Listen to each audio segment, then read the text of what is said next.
last week I sighed when I realized Captain Marvel was next on my MCU rewatch. Been watching from the very beginning. When I realized after Ant-Man and the Wasp, Captain Marvel was next, I was like, oh no. But the reality is, this is probably one of the more intriguing movies to watch on this list because of the fact that if you've listened to my podcast, I've not been very positive about this movie. It was probably the benchmark for badness in the MCU for me. Like, I truly thought it was one of the worst things ever, along with Thor Dark World and Thor Love and Thunder, which you haven't got to yet, obviously.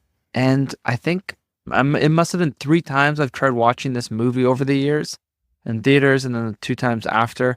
And each time I tried to watch it, it just didn't resonate with me. Even my wife, like we talked about it in the past, it's just not something we enjoyed. That's the reality of it. And I'm about to say something that I never thought I was going to say. Let me fix my seat. Get a little comfortable. Captain Marvel is not the worst thing ever. What? It's true. It's not the worst thing ever. I'm going to do something I've never done in the entirety of this rewatch, and it's important.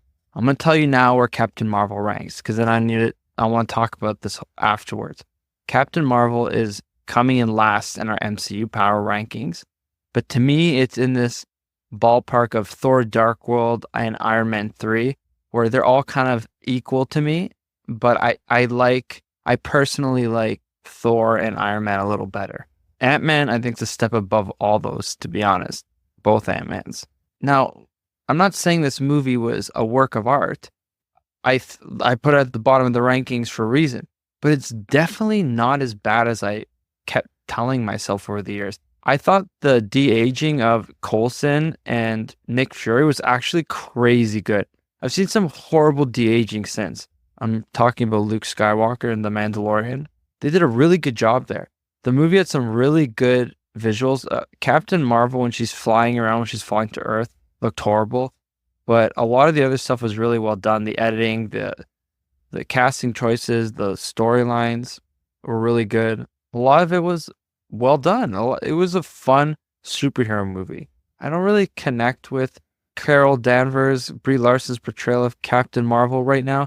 I think she was better in The Marvels, which, again, we'll get to that in the rewatch eventually. The person who I thought gave the best performance was Talos. Really well done. Even Fury was kind of like whatever.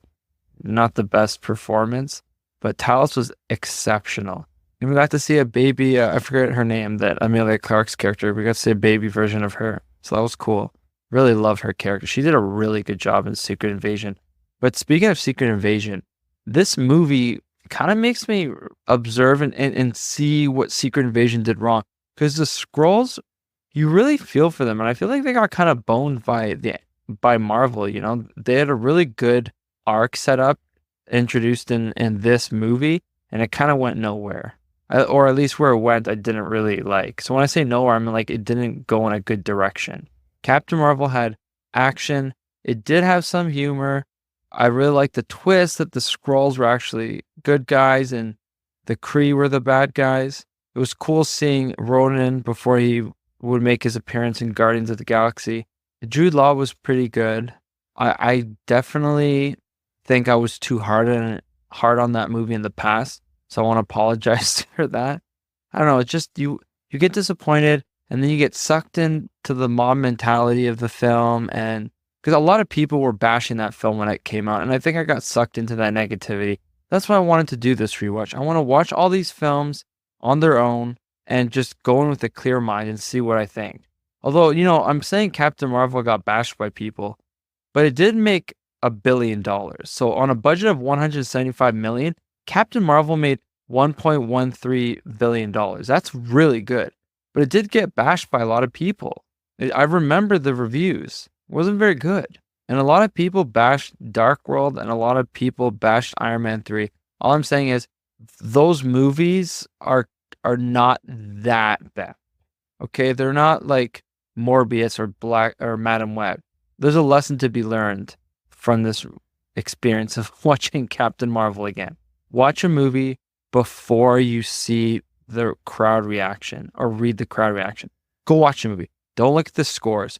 Don't look at the online reaction. Don't hear what anybody has to say. Watch the movie once and formulate your own opinion on it. Because it's very easy to get sucked into that mob mentality, that negativity.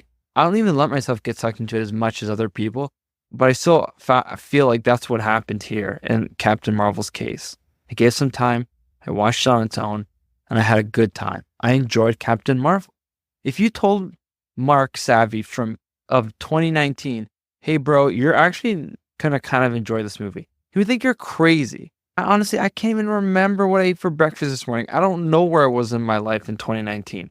Maybe I was in a negative headspace when I saw it, and then I associated that movie with that. Maybe I got yelled at by my boss or something. Who knows? You have a negative experience, you go see a movie, and sometimes you associate it with that, even if it's subconsciously. I don't know what happened, but I know that I did not like Captain Marvel, and I did not like it in subsequent viewings, but I like it now. But it's still like not that good. I'm just saying it's not the worst thing ever. I just think sometimes opinions evolve, you know? Sometimes we change. You can't say that someone has, and I know people are going to harsh on me for saying I liked, oh, you just changed your mind. Bro, you change as a person, okay? People change. So yeah, opinions are going to change. I'm a different person now than I was 15 years ago. If I saw a movie I liked 15 years ago, maybe I don't like it now. I'm 32 years old. I'm married. I have 2 amazing dogs. I'm a different person. It's crazy how much my life has changed in the 5 years, the only 5 years. I feel like a lot of us changed a lot from COVID, you know? It was a really crazy time. My opinion on this next movie won't change, though. We'll be watching Avengers Endgame. The culmination of the Infinity Saga is coming up next. I am your host, Mark Savvy. Thank you for listening to another episode of Savvy Geeks.